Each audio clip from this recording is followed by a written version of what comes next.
नमस्कार श्रोते हो, इरा ब्लॉगिंग मराठी या यूट्यूब चॅनलवर आपण ऐकत आहात प्रीत नव्याने बहरली या कथेचा भाग 9.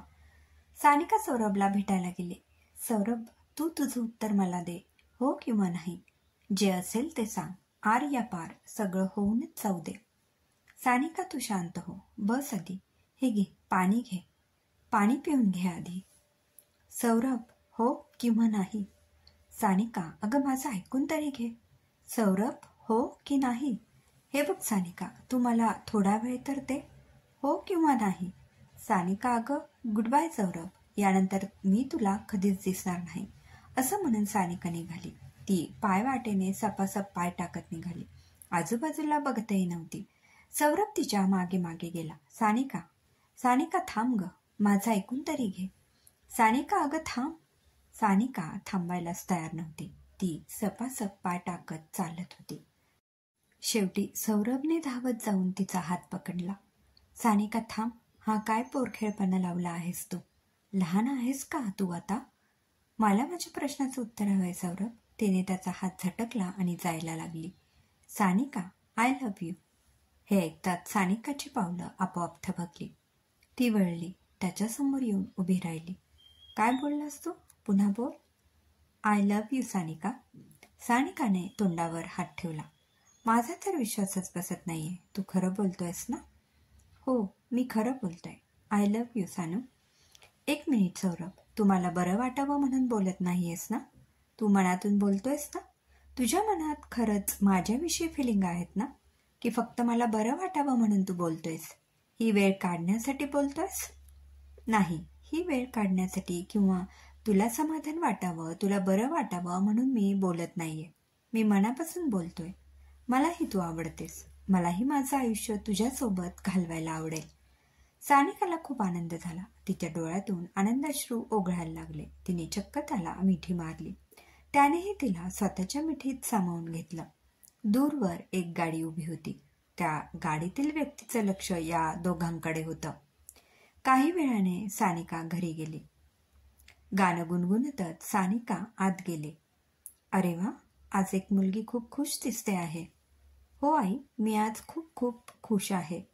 काय, तुझ्या या आनंदाचं रहस्य काय आहे? कळेल, नक्की कळेल तुला.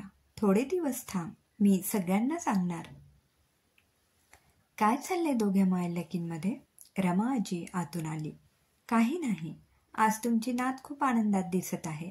आनंदाचे रहस्य काय आहे मला सांगत नाहीये. तुम्हीच विचारा बघा, तुमची नात तुम्हाला काही सांगते का? आजी, असं काही नाहीये. मी आनंदात आहे खरे, पण वेळ आल्यानंतर मी तुम्हा सगळ्यांना सगळं सांगेल. सानिका तिच्या खोलीत गेली. काही वेळाने प्रताप घरी आले. येता क्षणी आरडाओरडा सुरू झाला. सानिका, सानिका खाली ये. सानिका लवकर खाली ये. काय झालं? अहो, ती आत्ताच कॉलेजमधून आली आहे ना, गायत्री म्हणाली. कॉलेजमधून? तुमची लेक कॉलेज सोडून काय काय दिवे लावते आहे ना, हे कळेल तुम्हाला. काय झालं प्रताप, का चिडतोयस? रमा आजी म्हणाल्या. आई थांब, येऊ दे तुझ्या नातीला, मग सगळं सांगतो. काय झालं बाबा? काय झालं? वर तोंड करून तू मला विचारतेस काय झालं? भर रस्त्यात एका मुलाच्या मिठीत होतीस तू. मी स्वतःच्या डोळ्यांनी बघितले तुला. बाबा, तसं काही नव्हतं. तो माझा मित्र होता. मित्र होता, एक साधा मित्र होता. मग तू त्याच्या मिठीत काय करत होतीस? बाबा, तुम्ही समजता तसं काही नाहीये. कधी कधी काही गोष्टी अशा घडतात की आनंदाच्या भरात आपण आपल्या मित्राला मिठी मारतो. तसंच काहीसं होतं. आणि तू असंच वागत राहिलीस ना तर तुझं कॉलेज बंद होईल. जरा नीट वागायला शिक सानिका. बाबाने तिला ताकीद दिली आणि ते आत निघून गेले. सानिकाही तिच्या खोलीत गेली. आजी देवघरात गेल्या आणि गायत्री किचनमध्ये गेली. सानिकाने तिच्या मैत्रिणींना व्हिडिओ कॉल लावला. त्यांनाही आनंदाची बातमी कळवली. बाबा ओरडले जरी असले तरी सानिका आतून खूप आनंदात होती. तिच्या मनासारखं झालेलं होतं. सौरभकडून होकार मिळालेला होता. पण काही क्षणातच अंशुवनचा विचार तिच्या मनात आला. बाबांनी माझं लग्न अंशुवनसोबत ठरवलं तर?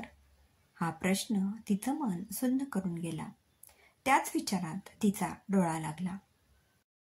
सकाळी सानिका उठून फ्रेश झाली आणि खाली गेली तर तिला खाली अंशुवनची फॅमिली बसलेली दिसली. अंशुमन, त्याचे आई बाबा, लहान बहीण आणि प्रताप सगळे हॉलमध्ये बसलेले होते. सानिकाने त्यांना बघितलं आणि ती हळूच किचनमध्ये गेली. किचनमध्ये गायत्री आणि रमा दोघीही होत्या. आई, हे सगळं काय आहे? तुझ्या बाबांनी त्यांना सकाळी सकाळी बोलावून घेतलंय. तू मला सांगितलं का नाहीस? तुला तर माहीत असेल ना? नाही ग, मलाही आता थोड्या वेळापूर्वी कळलं. बाहेरून आवाज आला, सानिका बेटा बाहेर ये. सानिका बाहेर आली. चेहऱ्यावर स्मितहास्य देत तिने सगळीकडं बघितलं. Meet Anshuman's mom and dad. नमस्ते. तिने त्या दोघांना नमस्कार केला. प्रतापने तिला तिच्या बाजूला बसायला सांगितलं. तुम्ही आमच्या सानिकाला लहानपणापासून ओळखता. आता अंशुमनने पसंती दाखवली आहेच तर आपण पुढची बोलणी करूया. प्रतापने बोलायला सुरुवात केली. हो, आम्हालाही आवडेल सानिका आमच्या घरी सून बनून आलेली. काय अंशुमन? अंशुमनने फक्त एक स्माईल दिली. तुम्हाला सानिकाला काही विचारायचं असेल तर तुम्ही विचारू शकता. काय प्रताप साहेब, आपलीच लेक ती, तिला काय प्रश्न विचारायचे? आर्यमन सर अंशुमनचे वडील हसायला लागले. हो, अगदी खरं आहे. प्रतापही हसायला लागला. गायत्री हॉलमध्ये आली. तिच्या मागे कमला चहा नाश्ता घेऊन आली. चहा नाश्ता घ्या, मी गोडाची व्यवस्था करते. गायत्रीने चेहऱ्यावर उसने हसू आणले. हो, 2 गोड तर व्हायलाच हवं. काय आर्यमन साहेब? हो हो. वातावरण आनंदित झालेलं होतं, पण सानिकाच्या चेहऱ्यावर उदासीनता दिसत होती. सानिका, तुला आनंद झाला नाही का? अंशुमनने तिच्या चेहऱ्याकडे बघत विचारलं. झालाय ना, असं काही नाही. तुझ्या चेहऱ्यावरून मला तसं काही दिसत नाहीये. नाही, खरंच असं काही नाही. मी काय म्हणतो, मुलांना एकमेकांशी बोलू द्या. काय प्रतापराव? हो हो. सानिका, जा बाळा, अंशुमनला गार्डनमध्ये घेऊन जा. सानिका आणि अंशुमन दोघेही गार्डनमध्ये जाऊन झुल्यावर बसले. काय झालं सानिका? कुठे काय? काहीच नाही. You are not happy baby? No, of course I am happy. पण मला इतक्यात लग्न करायचं नाहीये. इतकंच ना? अगं मग ठीक आहे ना, आपण आत्ताच लग्न करणार नाहीयेत. तुला जेव्हा वाटेल तेव्हा सांग, तोपर्यंत आपण थांबू. मला काहीच प्रॉब्लेम नाहीये. तुझं कॉलेज व्हायचं आहे ना, मग आपण वर्षभर थांबू. मला तुझ्याशी. सानिका बोलता बोलता थांबली. माझ्याशी काय? मला आय लव्ह यू म्हणायचं आहे. अंशुमन हसत म्हणाला. अगं चेहरा का पाडते आहेस? गंमत केली मी. डोंट वरी सानिका, सगळं तुझ्या मनासारखं होईल. मला तुला काही सांगायचं आहे, माझं एका मुलावर. सानिका, अंशुमन इकडे या. ती पुढे काही बोलणार त्याच्या आतच आतून आवाज आला. दोघीही आत गेले. काय मग, झालं का बोलून? हो, पण डॅड, एक प्रॉब्लेम आहे. अंशुमनच्या तोंडून हे ऐकून प्रताप घाबरले. ही पोरगी काही बोलली तर नसेल ना? काय झालं? आर्यमनने विचारले. नो डॅड, टेन्शन घेण्यासारखं काही नाही. सानिकाला इतक्यात लग्न करायचं नाहीये. म्हणजे तिचं कॉलेज पूर्ण व्हायचं आहे ना, म्हणून. पण मी तिला सांगितलंय, सगळं तिच्या मनासारखं होईल. उगाच टेन्शन घेऊ नको. हो सानिका बेटा, सगळं तुझ्या मनासारखं होईल. अनुराधा, अंशुमनची आई, तिच्याजवळ जाऊन बोलली. चहा नाश्ता झाला आणि अंशुमनची फॅमिली तिथून निघून गेली. सानिका तिच्या खोलीत जायला निघाली. तोच प्रतापने आवाज दिला. तू काही बोलली नाहीस ना त्याला? डोंट वरी बाबा. ती तिच्या खोलीत निघून गेली. तिचं मन भरून आलं. दाराची कडी लावली आणि पलंगावर बसली. उशीत डोकं घालून ढसाढसा रडली. रडत असतानाच फोनची रिंग वाजली. बघितलं तर सौरभचा फोन होता. तिने रिसीव्ह केला. हॅलो. हाय सानू. हाय.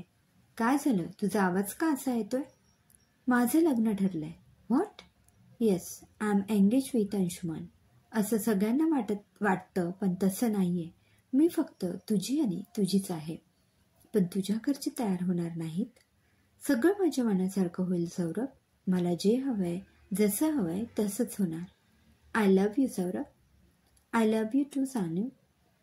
क्रमशः. लेखिका ऋतुजा अतुल वैरागडकर. श्रोतेहो, कसा वाटला हा भाग कमेंटमध्ये अवश्य कळवा. पुन्हा भेटूया पुढील भागात. धन्यवाद.